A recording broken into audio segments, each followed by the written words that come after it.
Hello, I'm Sebastian. Welcome to Nine Nar Trees podcast. Today, I will summarize and review the book, Knock 'em Dead Job Interview, How to Turn Job Interviews into Paychecks by Martin Yate is a practical guide to performing well in modern hiring processes and converting strong interviews into actual offers.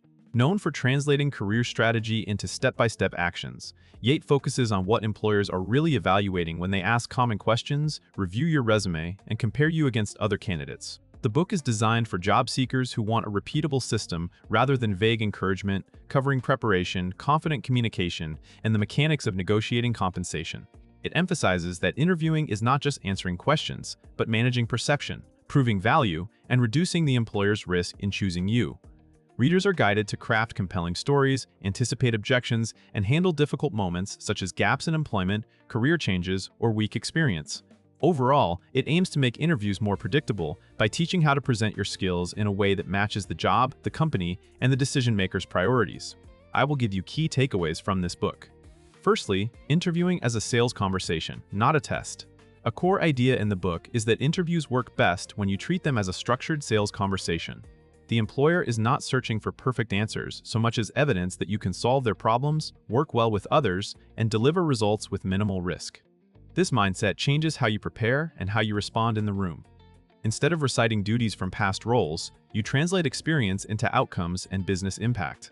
You prepare a short value statement that connects your strengths to the role, and you support it with a few well-chosen stories that show how you think and how you execute. This approach also encourages you to take an active role in directing the discussion, asking clarifying questions, and checking alignment. When you understand that your goal is to build confidence in your ability to perform, you avoid defensive or overly detailed explanations and focus on relevance. The interview becomes an exchange where you qualify the job as well, demonstrating professionalism and improving your leverage later in the process. Secondly, preparation that matches the job and the employer's pain points. Yate stresses that strong interviews are built before you ever speak to a recruiter. Preparation means researching the organization, understanding the role, and predicting the real problems behind the job posting. You look for clues in the language of the listing, the company's products and market position, and any public information that reveals priorities such as growth, cost control, customer retention, or operational stability. With that context, you tailor your resume talking points and examples so they map directly to what the employer needs. The book encourages candidates to build a bank of accomplishment stories drawn from work, school, projects, and volunteer experience, then select the ones that best fit the position. Preparation also includes practicing concise delivery, planning questions that demonstrate judgment, and ensuring your logistics and materials support a confident first impression. When your examples and questions mirror the employer's challenges, you appear more senior and job-ready, even if your title or years of experience are not the highest among the candidates. Thirdly, handling the questions that decide who gets the offer. The book focuses on the predictable set of questions that show up in many interviews and explains how employers use them to compare candidates. These include prompts like, "Tell me about yourself," "Why do you want this job?" "What are your strengths and weaknesses?" and "Why should we hire you?" The emphasis is on building answers that are brief, positive, and evidence-based, using examples to prove claims rather than relying on self-descriptions. You are guided to avoid common traps, such as criticizing past employers, sounding rehearsed, or wandering into irrelevant detail.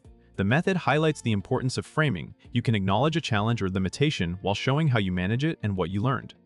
The book also covers behavioral and situational questions, encouraging you to respond with a clear context, your actions, and a measurable result.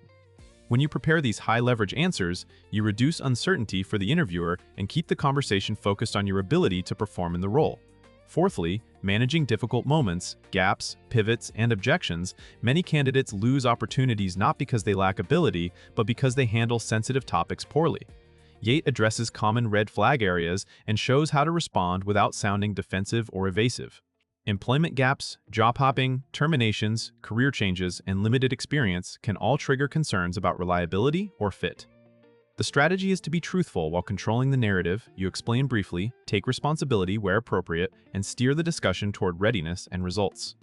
For career changers, the book emphasizes transferable skills and shows how to connect past achievements to the new role's requirements. For candidates who are underqualified in one area, it encourages showing learning speed, related accomplishments, and a plan to close the gap. It also discusses how to handle pressure interviews and curveball questions by pausing, clarifying, and responding calmly. This kind of preparation helps you stay composed and credible, protecting your candidacy when the interview turns from friendly to skeptical. Lastly, closing, follow-up, and turning an interview into a paycheck. The final stretch of the interview process is often where strong candidates fail to convert interest into an offer. The book highlights the importance of closing techniques, professional follow-up, and smart negotiation. Closing is not pushy sales behavior, but a polite, direct way to confirm interest, address remaining concerns, and understand next steps. Follow-up reinforces your value and keeps momentum, especially when employers are interviewing multiple people over weeks. Negotiation is presented as a process that starts with understanding your market value and your priorities, then communicating expectations without ultimatums. You learn to separate enthusiasm for the role from agreement on compensation and to evaluate the full package, including benefits, flexibility, and growth. The book encourages patience and professionalism because how you negotiate affects how you will be perceived once hired. By treating offer discussions as part of your overall strategy, you improve both the likelihood of getting the job and the quality of the compensation you accept. In conclusion, this book is best for job seekers who want a clear system for interviewing, including new graduates, returning professionals, career changers, and experienced candidates who have not had to interview in years. It is also useful for anyone who gets interviews but struggles to reach the offer stage, because it focuses on the moments that hiring managers use to separate finalists from the rest. The benefit to your life is practical and immediate. Better interviews can shorten unemployment, raise your income, and reduce the stress that comes from feeling unprepared or judged. Beyond landing a job, the methods improve your ability to communicate value, handle objections calmly, and make decisions about fit and compensation with more confidence. Compared to many interview books that rely on generic advice, this one stands out for its emphasis on employer psychology and its repeatable approach to preparation, storytelling, and closing. It connects what you say to what the interviewer needs to hear in order to feel safe choosing you. If you want a grounded, actionable playbook that helps you turn conversations into offers, it is worth buying and revisiting before every major interview cycle. If you would like to support Martin Yate, you can buy the book through the Amazon link I've provided in the podcast description. After reading the book, please let me know what you think and share your thoughts. See you around.